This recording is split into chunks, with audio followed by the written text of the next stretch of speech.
आज हम जानेंगे ई रूपी ऐप के बारे में। ई रूपी ऐप कि ई रूपी ऐप क्या होता है। भारत सरकार द्वारा लागू किया गया 2 अगस्त 2021 को यह ऐप भारत सरकार द्वारा लॉन्च किया गया। अब हम जानेंगे कि हमें इस ऐप के फायदे क्या हैं और इसे किस तरह से इस्तेमाल करने हैं। देखा जाए ऑनलाइन पेमेंट के लिए हम कई ऐप इस्तेमाल करते हैं। जैसे आपने सुना होगा गूगल पे, फोन पे, पेटीएम, इस तरह से न जाने कितने ऐप आप लोग इस्तेमाल करते हैं ऑनलाइन ट्रांजैक्शन के लिए। तो लेकिन ये गूगल पे, फोन पे चलाने के लिए दोस्तों हमें क्या करना पड़ता है, हमारे पास एक स्मार्टफोन होने चाहिए और साथ ही उसमें इंटरनेट कनेक्शन होनी चाहिए और साथ ही इसके लिए गूगल पे, फोन पे, पेटीएम जैसे कुछ स्पेशल ऐप चाहिए, जो कि ई रूपी में ऐसी कोई फैसिलिटी, ऐसी कोई विशेषता नहीं है। तो और इनके लिए हमारे पास एक एटीएम चाहिए, क्योंकि एटीएम होगा और एटीएम आपके अकाउंट से ऐड रहेगा और साथ ही आपके पास एक कांटेक्ट नंबर होना चाहिए जो आपके अकाउंट से लिंक हो। वो नंबर आप एक फोन में लगाएंगे और इसके बाद जो है एटीएम रजिस्टर्ड करेंगे, फिर जाके आप गूगल पे, फोन पे जैसे नेट बैंकिंग सेवा ले पाएंगे ऑनलाइन ट्रांजैक्शन। तो आज के समय में हमारे लिए ऑनलाइन ट्रांजैक्शन करने आसान हो गए। इसे ही डिजिटल इंडिया कहा जाता है, डिजिटल सेवा कहा जाता है। डिजिटल आज के समय में हर कोई डिजिटल हो गया है। डिजिटल का मतलब क्या होता है, अंकीय, जिसमें अंकों का लेखा जोखा किया जाता है। अब डिजिटल का मतलब क्या होता है, लोग पूछे डिजिटल लाइफ क्या होती है, तो हमें बताने कि डिजिटल लाइफ का मतलब ये होता है, हम लोग आज के समय में, पहले के समय में हमें बैंक में जाना पड़ता था धन निकालने के लिए, विड्रॉल भरने पड़ते थे और लाइन लगानी पड़ती थी। लेकिन आज के समय में हम फ्रेंचाइजी या जन सेवा केंद्र, सीएससी सेंटर, तमाम ऐसे चौराहे पर मार्केट में हमें छोटे छोटे फ्रेंचाइजी बैंक खुले हैं, जहां से जाके हम अपना आधार कार्ड नंबर बताकर और एईपीएस सिस्टम से धन निकाल देते हैं। तो यहां बात आई एईपीएस सिस्टम की। एईपीएस का मतलब क्या होता है, आधार इनेबल पेमेंट सर्विस। आधार इनेबल पेमेंट सर्विस मतलब इससे आपका आधार इनेबल मतलब लगा होगा, पेमेंट मतलब भुगतान, सर्विस मतलब सेवा। अगर आपका आधार लगा होगा तो आप क्या करते हैं, बायोमेट्रिक डिवाइस के जरिए अंगूठा रख के, उंगली रख के आप पैसा निकाल लेते हैं आधार संख्या बताकर। उसी तरह से प्लास्टिक मनी होती है, अगले वीडियो में हम जानेंगे प्लास्टिक मनी क्या होती है। हम लोग एटीएम कार्ड यूज करते हैं, एटीएम कार्ड मशीन में लगाते हैं, स्वाइप मशीन या एटीएम मशीन में, और अपना पिन डालते हैं, प्राइवेट कोड, और हमारे ट्रांजैक्शन सफल हो जाते हैं। तो इस तरह से ये डिजिटल लाइफ है हमारी।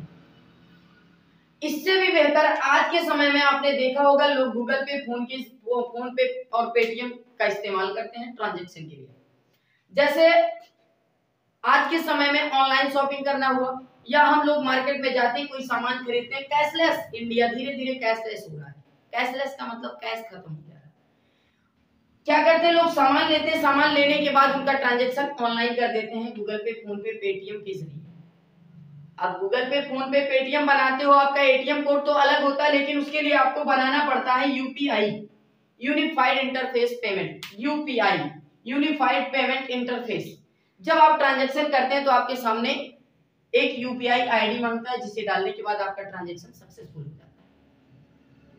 नहीं तो लोग क्या करते हैं, क्यूआर कोड का इस्तेमाल करते हैं। क्यूआर का मतलब क्या होता है, quick response code. Quick response code ये होता है जो क्विक मतलब तुरंत, जल्द, रिस्पांस मतलब स्वीकार करना। दुकानों पे आप देखे होंगे क्यूआर कोड का एक चिपक लगा के रखते हैं, उस पे आप अपने मोबाइल में क्यूआर स्कैनर खोलते हो और स्कैन कराते हो, तुरंत ट्रांजैक्शन करते हो, इजी हो गया। तो भारत सरकार ने ई रूपी ऐप इसीलिए बनाया है कि ये ई रूपी ऐप जो है, इसके लिए सबसे बड़ी फैसिलिटी, सबसे बेहतर फैसिलिटी ये है कि इसके लिए हमें किसी स्मार्टफोन की आवश्यकता नहीं पड़ेगी, मतलब ये फोन में भी, छोटे फोन बेसिक फोन में भी काम करेगा, स्मार्टफोन में। अगले वीडियो में हम जानेंगे कि बेसिक फोन और स्मार्टफोन में अंतर क्या होता है। बेसिक फोन और स्मार्टफोन दोनों में ये काम करेगा। अब और इतना ही नहीं, आपको आपके अकाउंट से लिंक कोई नंबर की आवश्यकता नहीं पड़ेगी। सरकार ने इस ऐप को इसलिए लॉन्च किया है कि सरकार हमारी किसी तरह से, ज्यादातर ये ऐप किसानों को ध्यान में रखकर बनाया गया है। किसानों के लिए सरकार हमें कोई सुविधा देनी चाहती है तो हम तक वो सुविधा आ नहीं पाती थी। अब कोरोना पीरियड में आपने देखा होगा, सरकार किसी तरह से हमारी मदद करना चाह रही होगी तो क्या करती है। कोरोना पीरियड में आपने देखा होगा, भारत सरकार या अन्य देश में भी सरकार जब किसी तरह से जन की सुविधा देना चाहती है, जन सहायक करना चाहती है, तो लोगों तक जो सुविधा पहुंचाती थी, हम तक कोई सुविधा आती थी ना, वो बीच में ही रह जाती थी, प्रधान के हाथ से निकल जाता था। जैसे मिला कि गरीबों को राशन दे, तो पता लगा उसमें प्रधान और सेक्रेटरी जैसे मिलके खा जाते। पहले के समय में हम लोग को स्कॉलरशिप मिलती थी तो विद्यालय में जाते थे, लोग कहते थे कुछ कट के मिलेगा, आपका ये कटेगा। 300 आता था तो 280 285 मिलते थे, 280 285 मिलते थे, तो मतलब कट जाती थी। पहले के समय में सरकार हम तक कोई सुविधा नहीं पहुंचाना चाहती थी, लेकिन हम तक नहीं आता, तो सरकार ने किसानों के लिए स्पेशल एक ई-रूपी ऐप बनाया। सरकार जब जो है हमारी किसी तरह से सहायता करना चाहेगी ना, तो हमारे नंबर पर एक क्यूआर कोड भेजेगी। अगर हमारा बेसिक फोन होगा तो उस पर एक लिंक आएगा, और अगर हमारा स्मार्टफोन होगा तो उस पर एक क्यूआर कोड या लिंक उस पर भी आएगा। और वो लिंक, अब ये क्यूआर कोड जो होता है एनपीसीआई बनाता है। क्यूआर कोड जो जनरेटेड होते हैं वो एनपीसीआई बनाता है, national payment corporation of India. National payment corporation of India NPCI द्वारा जो है सारे क्यूआर कोड जनरेट किए जाते हैं। क्यूआर अब क्या करेगी, भारत सरकार एनपीसीआई से 2 क्यूआर कोड जनरेट करवाएगी, और एक क्यूआर कोड लोगों के नंबर पर भेजेगी, लोगों के नंबर पर क्यूआर भेजेगी, और एक क्यूआर कोड वो क्या करेगी, उसकी सुविधा जिसके लिए दी गई है उसके दुकान पर जाएगी। जैसे आपको ये ध्यान में रखना है, ये ई-रूपी ऐप का जो लिंक आपको मिलेगा, क्यूआर कोड मिलेगा, वो उसी कार्य में आपके आएगा काम जिस कार्य के लिए आपने सरकार ने आपको दिया है। जैसे अगर सरकार ने आपको दवा के लिए दिया है तो आपका क्यूआर कोड मेडिकल स्टोर पे ही काम करेगा।